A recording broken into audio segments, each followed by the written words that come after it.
Do flasim sot për një cikël të jetës, që është pleqëria. Fakt është normalitet, është fat që të vi pleqëria. Këtë I thash një zonjë sot, u ndeshëm bashkë në sportelin e bankës, ajo me zi erdhi ul, edhe nuk shikon të mirë, me sa duket edhe roja ndihmoi I dha numrin, dhe pastaj tha, po pse vjen vetëm, pse s'të sillen fëmijët? Nuk dinte çfarë thoshte, siç nuk din shumë njerëz në moshë çfarë të thonë, por në fakt nuk ka asgjë.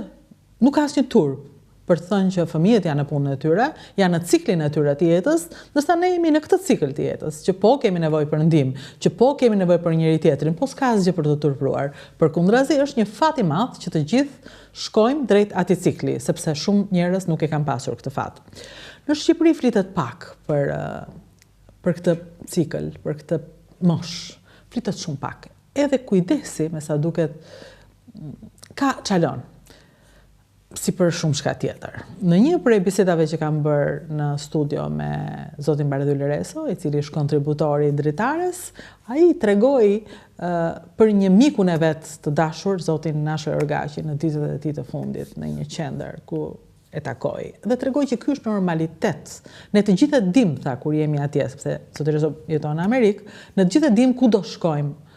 Dhe kush është stacioni ynë I fundit dhe si e kalojmë kohën. Dhe më premtoi që do shkonte një ditë në një qendër të tillë për të më treguar më shumë. Jo vetëm ka shkuar, po ka shkuar edhe në një qendër që është shqiptare. Apo jo? Mirë se erdhës zoti Reso.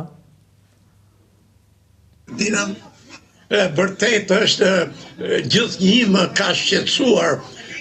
Jo vetëm mua që jam vetë një person I moshës së tretë, pavarësisht se deri tani nuk kam pas në një nevojë speciale ndihme, por sido që tjetër, problemi I trajtimit të moshës së tretë nuk është vetëm kur njeriu të bëhet I pamundur.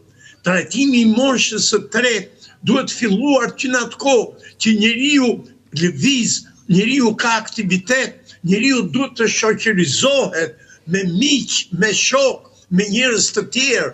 Prandaj pikërisht sepse mungesa e komunikimit me shok, me miq apo me të panjohur, mungesa e ndërveprimit është një prej arsyeve që ti kalon në depresion dhe më pas në demencia, edhe në demencia se duke mos pas kontakte me njerëz, vetvetiu krijohen kushte që e çojnë atë ritmin e pleqërisë akoma më shpejt. Prandaj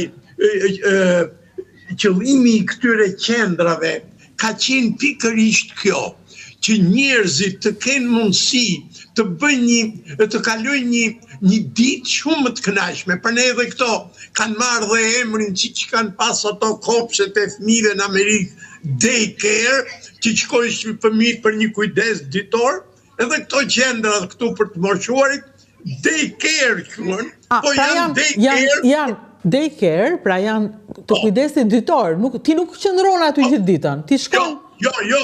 Shoqërohet, socializohet. Nuk janë këto si që janë nursing home-et, që personi është I smur, ka nevojë për ndihmë të specializuar, këtu përgjithsisht të gjithë njerëzit janë të aftë të kryejnë veprimet e tyre personale. Këtu çfarë kanë këto? Këtu vinë.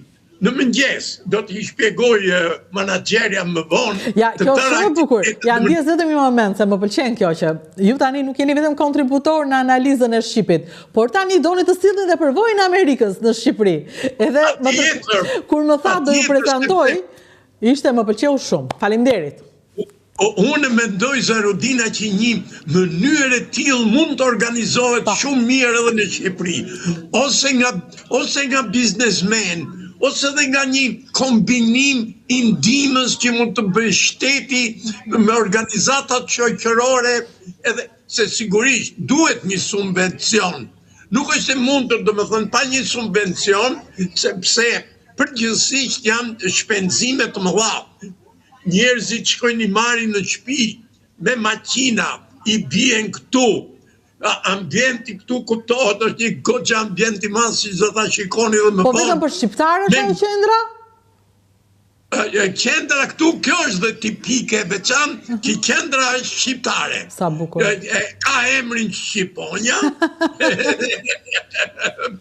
Dhe administrohet dhe dhe më thënë krejt veprimet që lidhen me marrëdhënie që këto kanë me kompanitë shtetërore që ndihmojnë në këtë drejtim, janë të bëra vetëm nga shqiptarë. Edhe kjo është e para që hapet në këtë qytet, në një kohë që këtu kanë pasur rusët, do të thënë flasë rusët me komësi amerikane, apo polakët me komësi amerikane, apo të tjerë të latino mbas se taksist me nështësi amerikane. Por kjo është një sukses i madh vërtet që një grup një biznesmene shqiptare arriti me një kurajo, se është një goxha investim. Se është një zonjë që e ka bërë këtë gjë. Po, bashkë me bashkëshortin. Ajo e ka pas më para këte për biznes, restoranta, nuk e di, dhe e ka adaptuar për ta bërë një qendër për të kaluar ditën nga mëngjesi deri në ora 4 mosha e tretë. Burra dhe gra. Qifte, burra dhe gra, ose gra të veja, ose edhe mund të ketë në një burë që mund të ketë dhegur gruja, nuk di olsira në këte drejtim. Por është, do më një ato të ndigjoni dhe vetë, kur të ashtu Elena që do të tregoj dhe ambientet në mënyrë më detajuar. Ja, unë po, lidhem pak me Elenën dhe pastaj në fund do doja të flisjem përsëri bashkë. Sepse unë ju faleminderit realisht që ju më tregoni tani edhe realitete aty, përveç se perceptime edhe realitete të shqiptarëve të Amerikës, që ne mund t'i kopjojmë, nuk ka asgjë të keqe, por ne mund t'i njohim. Sigurisht. Unë nuk e di, me ato punë që janë bërë në Tiranë, unë nuk rritë të diskutoj si janë bërë, si janë bërë, se merren të tjerë me ato punë. Po unë mendoj që Tirana, me ato iniciativa që ka bërë deri tani, mund të bënte fare mirë dhe një gjë të tillë. Jam i bindur që mund të realizohet. Atëherë, do të kisha Elenën, është Elena Caci, apo jo? Elena, dhe ndërkohë regjia juve tani do bindeni që kjo gjë është realizueshme edhe në Shqipëri. Ja, të shikoj edhe. Rubina do të masit po do jemi përsëri. Do lidhemi përsëri. Po, ndërkaq, unë do doja pak figurë për të kuptuar si është qendra Shqiponja dhe është Elena Caci që ja ku është. Elena shqiptaro-amerikane apo vetëm amerikane? Shqiptaro-amerikane, patjetër. Unë jam menaxherja i qendrës Shqiponja, siç e tha dhe zoti Reso. E kam menaxhuar biznesin e zonjës Pavlina Tollkuçi, e cila do ta mundësojmë dhe pak më vonë të na përshëndeti. Pra qendra Shqiponja është kryesisht për shqiptarë. Ku jeni ju? Në çfarë shteti jeni, në çfarë qyteti jeni? Jemi në qytetin e Usterit. Po, në qytetin e Usterit të shtetit Massachusetts. Dhe është për moshën e vet, 65 plus, dhe të gjithë marrin pjesë, ne organizojmë patjetër që kemi transportin ton, që sigurohet nga qendra jonë, dhe marrim pjesë që në orën 8 të mëngjesit. Pra, siç e tha dhe zoti Reso, jemi në një moment përsërisi në daycare i fëmijëve, paga shumë është pjesa ditore që neve mundohemi të kenë të zënë me aktivitete, pra të kalojnë një ditë sa më të bukur dhe të mos jenë të mërzitur, se dhe gjuha është problem këtu për moshën e tretë. Nuk është se të gjithë kanë erdhur dhe kanë mësuar anglishten, dhe jetojnë për zona që jo të gjithë kanë komshinj shqiptar. Elena, se the erdhur nga Korça je ti? Po, nga Korça. Po normal, se s'mund të ndodhë ndryshe. Patjetër ka shumë shqiptar në këtë qytetin këtu, të Usterit ka shumë shqiptar nga Korça, dhe unë jam nga Korça, po. Sa po mundosha që të mos kapesh e ky moment që unë jam nga Korça, po unë nga Vlora, nga Korça i kam këtu. E di që pronarja është nga Vlora me origjinë. Jo, vërtetë? Ja. Po. Nuk ndodh nga Vlora. I ndjek unë ose më ndjekin ata. Jo, është e vërtet një fakt që vlonjatët janë të zotët. Nuk kam fjalë. Janë të zotë. Korçarët janë shumë të zotët gjithashtu. Jo, vlonjatët janë të zotë dhe korçarët. Unë po them përgjithsisht shqiptarët gjithmonë i kanë bërë vend vetes këtu dhe unë gjithmonë shikoj që në çdo, domethënë në një dyqan një nga pronarët e shqiptar, në një biznes tektil nga kjo është e para, domethënë e bukura në qytetin e Usterit, është se Shqiponja është dekeri i parë shqiptar që është hapur. Dhe ne kemi bërë shumë reklam në fakt, jemi munduar që të gjithë ta kuptojnë se si është, se të gjithë i tremben, mosha e tretë i trembet ju duket sikur është do vjen aty dhe do t'i lënë fëmijat, nuk do t'i marrim prapë në shtëpi. E kupton, është pak e vështirë për t'i bindur, po kur vim për një vizitë dhe shikojnë që është 6 orë program, nga ora 8 e mëngjesit deri në orën 2:30 mbasdite, varet në transporti që i çon përsëri në shtëpi. Kaloj një kohë shumë të bukur, fillojnë me mëngjesin orën 9. Elena, më fal. Ndjes vetëm një moment se më vjen me qesh tani, sepse ne kemi shumë foto dhe video, por regjia me që është orar dreke këtu, dhe vetëm ushqimet, ju fiksua ushqimet. Po, kuzhinierja tonë shqiptare. Po pra çfarë do të bukura kështu? Po, është gjithmonë. Dhe ata i pëlqejnë shumë ushqimet dhe janë shumë falenderues gjithmonë, thonë që krijoni ato idetë tuaja për të na sjellë, domethënë gjëra të vjetra që as në shtëpitë tona thotë nuk i gatuajmë më. Po kush gatuan aty? Gatuan Mariana Miçi, është kuzhiniere shqiptare. Ne jemi shumë të kënaqur. Ata gjithashtu kanë edhe gjithmonë një herë në muaj ne ju vëm ora e gatimit për shembull dhe marrim pjesë vetë siç ka gatuar për shembull biskotat e Këshillinës apo sapo bën ballokumet e ditës së verës. Kishëm një zonjë nga Elbasani dhe ta patjetër që do të mësoj, patjetër që do marrim pjesë të gjithë. Me planin tonë kishëm organizuar, ishte ditë e premte, si gjithmonë fundjavat festohen më shumë. Kishëm organizuar që të bënin ballokume për të gjithë dhe zonjat tona krijuan, bën ballokume me ndihmën e Marianës, që është kuzhinierja jon, dhe u shpërndam të gjithëve nga ajo në fund të ditës përpara se të ikne. Sa bukur, domethënë krijuat e sollët aty festën e verës, sollët pak Shqipëri aty.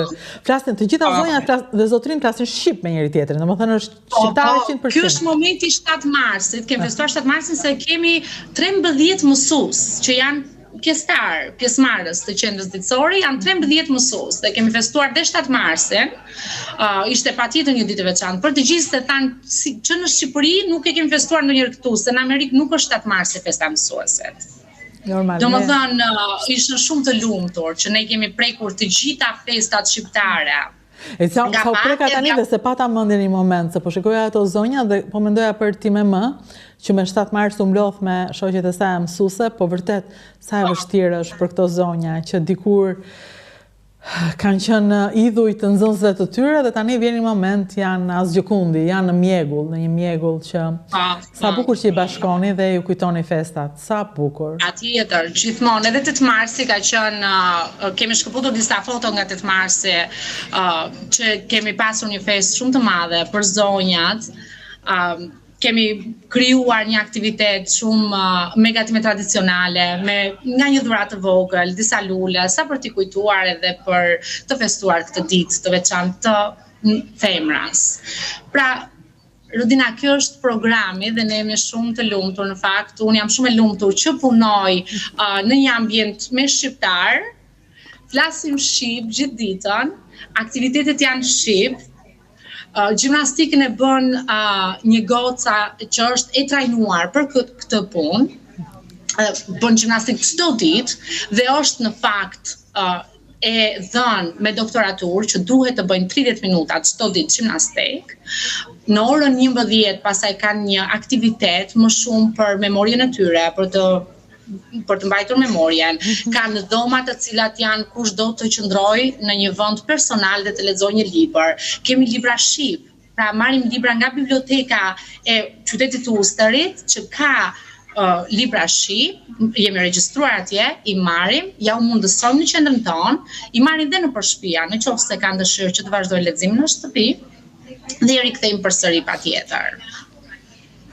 Pasaj në orën 12:30 të gjithë kanë dëshirë shumë, ne kemi një park afër me liçen dhe kanë dëshirë të gjithë të bëjnë një shëtitje 20 minuta, të shoqëruar me staf gjithmonë, dhe në orën 1 është dreka. Dreka që sa më pam tradicionale shqiptare. Po ka që mirë është dreka për herë, ka që shumë, në më thënë se më bëri shumë për shtypje.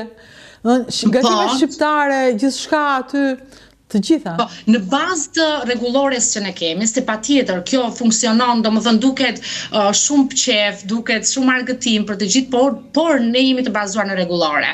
Dhe dreka është gjithmonë një supë, domethënë në masën e dur 6 oncë, thuhet këte me rregullore, dhe është pak protein, është pak grain, edhe salata, domethënë gjithmonë duhet jenë këto për ditë në përtetësimin e tyre. Jo, ëmbëlsirat me raste. Fruta, kafe dhe çaj. Jo, ëmbëlsira. Ëmbëlsira ne festojmë ditëlindjet. Ditëlindjet e çdo kujt që janë, i festojmë për ditë gjithmonë, edhe Mariana mundson kuzhinjeria ton, na bën ndonjë ëmbëlsirë të veçantë. Korçare keni besoj, jo nga Vlora. Korçare dhe Mariana shkorçare.